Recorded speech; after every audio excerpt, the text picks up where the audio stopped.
While it may not look it, this is June. Though here in the Northwest, we're in what we call the June gloom. We had last weekend temperatures in the 80s, even the 90s briefly, and now it's temperatures in the mid 60s and a nice breeze. Father's Day in a couple days is supposed to be mid 70s, which is just perfect spring weather and summer weather, frankly, for the Northwest. So on this not quite so warm of nearly summer days, I'm going to be drinking a very much summer beer. This is Future Primitive's Kingdom Kolsch, a crushable ale.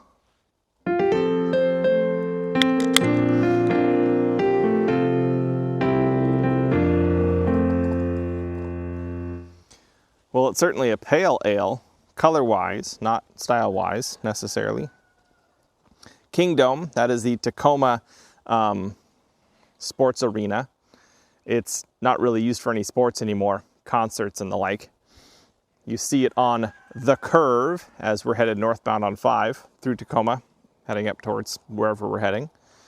So it's a kind of a landmark in the vicinity, that's for sure. And so that makes me believe that Future Primitive is probably a Northwest brewery. Indeed, yep, Future Primitive Brewing Company, Seattle, Washington. It is 4.5%. Cold brewed for maximum enjoyment.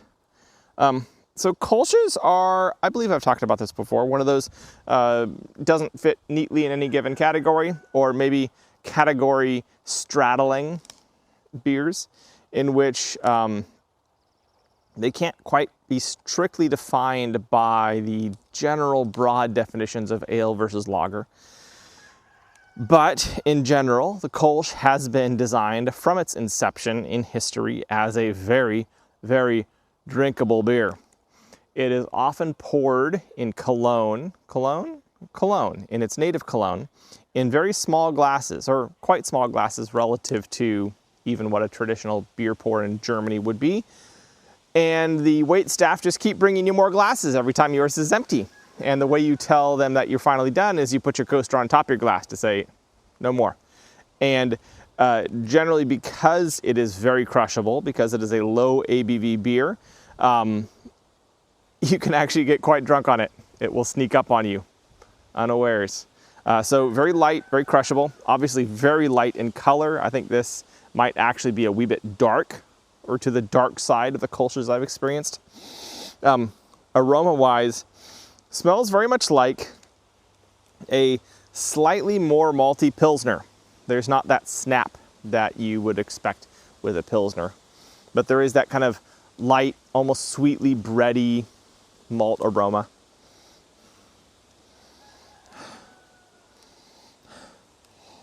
Getting in there deeper, the sweetness has a little bit of a character to it. I don't know if that's, or what it's coming from. It's not quite, a grain syrup. No, Max Boy. Yeah, you don't need up there. Yeah, I know, there's something interesting. Sorry, the cat wants to climb the, or is making eyeballs at the top of the sawhorse I've got my beer can on. Yeah, kind of a grain syrup. Yeah, come to think of it. This grain is going to be very, very lightly roasted. So you're expecting, very much the natural flavors of the grain to come through.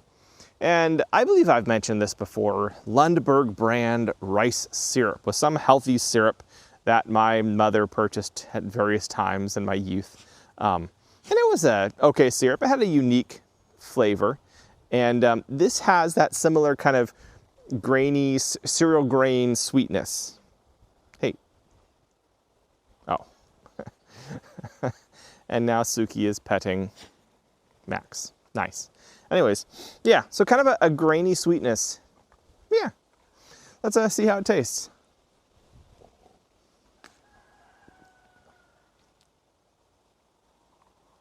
Yeah, that's crushable.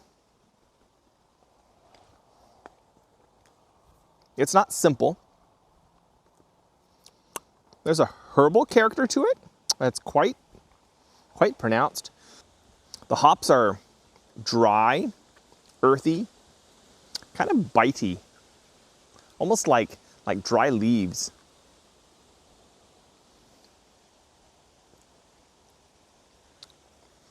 So it's got this decently present, malty, slightly sweet body. What you smelled, or what I smelled at the outset, just smelling it. But really, really quickly, there's this bitter, like dry leaf, like a fall-like bite to it.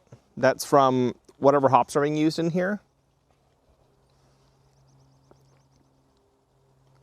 It makes you want to keep drinking it in order to get the sweetness back in. It's like a very dilute juicy sweetness. It's refreshing. I'm torn on whether that hop bite is distracting or pleasant. And I think that if the malt was a little bit drier, if there's a little bit less of the grain sweetness, maybe had just the slightest bit more malt body, I wonder if that slightly bitter bite of the hop would balance better. I wonder what date this is.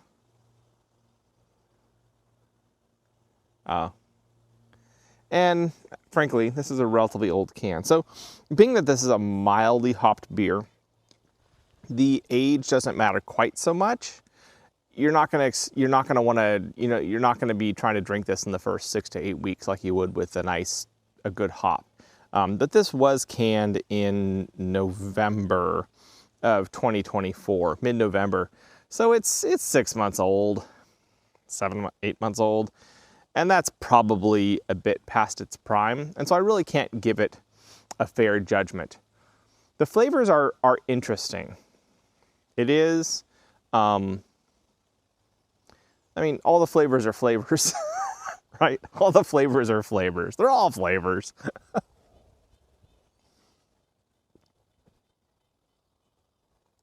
When it's all in my mouth, I enjoy it, right? The flavors are interesting. It's not one note. There's the malty sweetness. There's a little bit of the balancing bitter bite that when the beer is in your mouth, balances actually decently. But it's once you swallow, the malty sweetness goes first, and then you're left with this kind of dry leaves, bitey bitterness. And it's not overpowering. It's still really subtle, but it doesn't balance so well after you've swallowed it as it does before you've swallowed it. I think I'm going to put it that way. So I'm going to refrain from giving this beer a rating because I'm not sure how much the age of it would have impacted. If those hops were fresher, I would expect them to be maybe a little bit less dry leaves and a little bit more verdant, just a bit more verdancy or floral note to them, which might have balanced better in the post-swallow part of the beer. I should make sure to double check my dates though, because I think knowing that date, I probably would not have necessarily bought that beer now, here in June. Anyways, yeah, this is me, Matthew. I've been drinking Future Primitive Kingdom Kolsch, a crushable ale that's definitely crushable because you will want to keep the beer in your mouth as you're drinking this one. And I'll catch y'all on the flip side.